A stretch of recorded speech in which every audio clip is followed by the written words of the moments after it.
झाड़ियों में से गुजरती एक पगडंडी से उस दिन उदास मन लिए मैं घर जा रहा था कि पालकी पर सवार तुम्हारे पिताजी से मेरी मुलाकात हो गई। उन्होंने पालकी और नौकरों को विदा कर दिया और मेरे साथ चलने लगे। मुझे सांत्वना देने के लिए वे सांसारिक सफलता के लिए प्रयास करने के लाभ मुझे समझाने लगे, पर मैं उनकी बातें बेमन होकर सुन रहा था। मेरा हृदय बार बार यही पुकार रहा था, लाहिड़ी महाशय, मैं आपके दर्शन के बिना जी नहीं सकता। हम लोग चलते चलते एक सुनसान मैदान के किनारे पहुंच गए, जहां सांध्यकालीन सूर्य की किरणें लहराती ऊंची झगनली घास पर चमक रही थीं। हम लोग उस मनोरम दृश्य को देखने के लिए रुक गए। वहां उस मैदान में हमसे कुछ ही गज की दूरी पर मेरे महान गुरु अकस्मात प्रकट हो गए। उनका स्वर वातावरण में गूंज उठा, भगवती, तुम अपने कर्मचारी के प्रति अत्यंत कठोर हो। इसके साथ ही वे जिस रहस्यमय ढंग से प्रकट हुए थे, उसी रहस्यमय ढंग से अंतर्धान हो गए। मैं जमीन पर घुटने टेककर लाहिड़ी महाशय, लाहिड़ी महाशय पुकार रहा था। कुछ क्षणों के लिए तुम्हारे पिताजी स्तंभित हो गए। अविनाश, मैं न केवल तुम्हें छुट्टी दे रहा हूँ, बल्कि वाराणसी जाने के लिए मैं स्वयं भी छुट्टी ले रहा हूँ। तुम्हारी सहायता करने के लिए जब चाहे अपनी इच्छा के अनुसार प्रकट होने की शक्ति रखने वाले इन महान लाहिड़ी महाशय के दर्शन मुझे करने ही होंगे।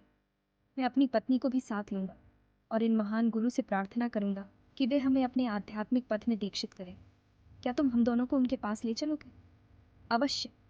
अपनी प्रार्थना के इस चमत्कारपूर्ण उत्तर को पाकर और घटनाओं के इतने शीघ्र अनुकूल मोड़ लेने पर मेरा मन आनंद से गदगद हो उठा था। अगले दिन शाम को तुम्हारे माता पिता और मैं रेलगाड़ी से वाराणसी के लिए चल पड़े। अगले दिन हम लोग वहां पहुंचे तो कुछ दूर तक घोड़ा गाड़ी से गए और फिर तंग गलियों में से चलते हुए मेरे गुरु के घर पहुंचे। उनका घर आसानी से दिखाई नहीं पड़ता था। उनकी छोटी सी बैठक में प्रवेश करने पर वहां हमेशा की तरह पद्मासन में बैठे हुए गुरुदेव को हमने प्रणाम किया। उन्होंने अपनी हृदयवेधी आंखें झपकाईं और उन्हें तुम्हारे पिताजी पर स्थिर कर दिया। भगवती, तुम अपने कर्मचारी के प्रति अत्यंत कठोर हो। 2 दिन पहले घास भरे मैदान में कहे हुए वही शब्द उन्होंने फिर से दोहराए। फिर उन्होंने आगे कहा, मुझे खुशी है कि तुमने अविनाश को आने की अनुमति दी और साथ में तुम भी अपनी पत्नी को साथ लेकर यहाँ आ गए। तुम्हारे माता पिता को अत्यंत आनंद हुआ कि गुरुदेव ने उन्हें क्रियायोग की दीक्षा दी। उस पवित्र दर्शन के अविस्मरणीय दिन से ही तुम्हारे पिताजी और मैं गुरुभाई के रिश्ते से घनिष्ठ मित्र रहे हैं। लाहिड़ी महाशय ने तुम्हारे जन्म में विशेष रुचि दिखाई थी। तुम्हारा जीवन निश्चय ही स्वयं उनके जीवन के साथ जुड़ा रहेगा। गुरुदेव का आशीर्वाद कभी निष्फल नहीं होता।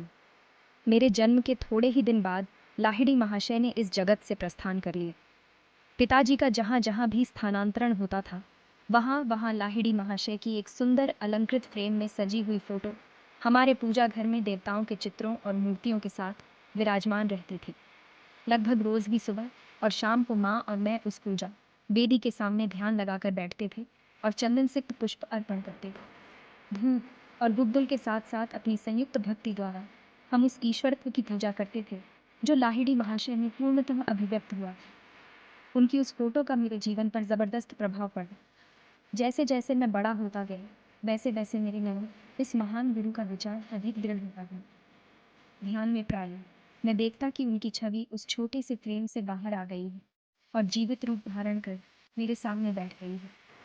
जब मैं उनके ज्योतिर्मय शरीर के चरणों का स्पर्श करने का प्रयास करता, तब वे बदलकर पुनः चित्र बन जाते। जब मैंने बाल्यावस्था से किशोरावस्था में प्रवेश किया, तो मैंने देखा कि फ्रेम में जकड़ी लाहिड़ी महाशय की छोटी सी छवि मेरे मन में जीवित ज्ञान प्रदायिनी उपस्थिति बनकर विराजमान हो चुकी है। किसी उलझन या परीक्षा की घड़ी में मैं प्रायः उनसे प्रार्थना करता और अपने अंतर में उनका सांत्वनादायक मार्गदर्शन पाता।